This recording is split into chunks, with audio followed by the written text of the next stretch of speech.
আমরা নিজেকে আড়াল করার জন্য ছাত্রলীগের কমিটিতে যাই নাই। আমরা মুখ ফুলিয়ে বলেছি, যারা নিজে থেকে এখনই ক্ষমতা দখল করে বসে আছে, বাপসাপ অনেক কিছু হয়ে গেছে, আমরা উনাদেরকে, যেহেতু উনারা একটি রাজনৈতিক সংগঠন, উনাদেরকে সম্মান রেখে বলতে চাই, 18 সালের পর থেকে আপনাদেরকে মাঠে আমরা দেখি না।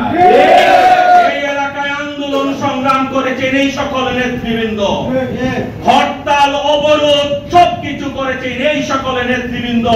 আমরা ঐক্যবদ্ধভাবে আন্দোলন সংগ্রাম করেছি, তখন আপনাদেরকে আজকে যারা গলাবাজি করতেছেন তাদেরকে এই অঞ্চলে খুঁজে পাওয়া যায় না। এই অঞ্চলে আন্দোলন সংগ্রাম করেছেন আজকের উপস্থিত সকল নেতৃবৃন্দ, মামলার আসামি হয়েছেন আজকের উপস্থিত নেতৃবৃন্দ। আমরা দ্বিধাহীন কণ্ঠে বলতে চাই, বাংলাদেশের মানুষের মুক্তির জন্য বিএনপির মোগলা বাজারের সকল পর্যায়ের নেতৃবৃন্দ আমরা ঐক্যবদ্ধভাবে হাসিনার বিরুদ্ধে আন্দোলন করেছি।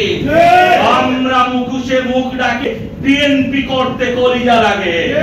আমরা বলেছি, হয় সংগ্রাম করব নয় মরব।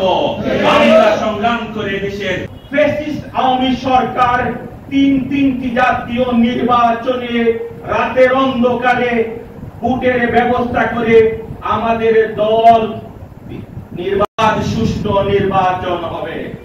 এই নির্বাচনে জাতীয়তাবাদী দল বৃহত্তর সংগঠন হিসাবে আমরা অংশগ্রহণ করব ইনশাআল্লাহ। জনগণের রায় নিয়ে আগামী দিন রাষ্ট্র পরিচালনা করা হবে।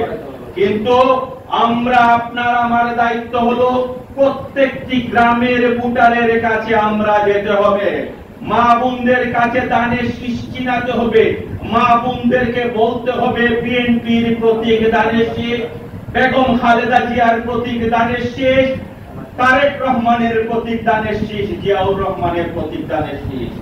কারণ ফ্যাসিস্ট আওয়ামী নির্বাচনে অংশগ্রহণ করে নাই।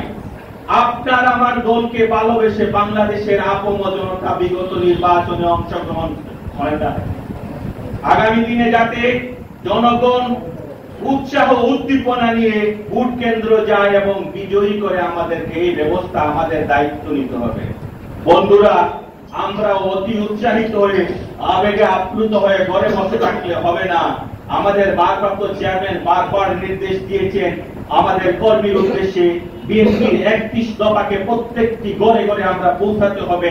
বিএনপির আগামীর উন্নয়ন এবং বিএনপির রাষ্ট্র পরিচালনার ভাবনা নিয়ে আমরা কি করবো, এটা বাংলাদেশের প্রত্যেকটি ঘরে ঘরে আমরা পৌঁছে দেওয়ার দায়িত্ব আমাদের। বিশেষ করে যেহেতু আমরা মোগলা বাজার ইউনিয়নের বাসিন্দা, আমাদের দায়িত্ব প্রত্যেকটি ঘরে ঘরে আমরা একটা পৌঁছে দেওয়া। আমাদের পাশাপাশি অনেক সংগঠন আছে, মুক্তি, হাসিনাকে মুক্ত বাংলাদেশ করেছি। বন্ধুরা, আজকে যারা এই সামনে সারিতে বসে আছেন, এক সময় দেখা যেত মোগলা বাজারে বিএনপির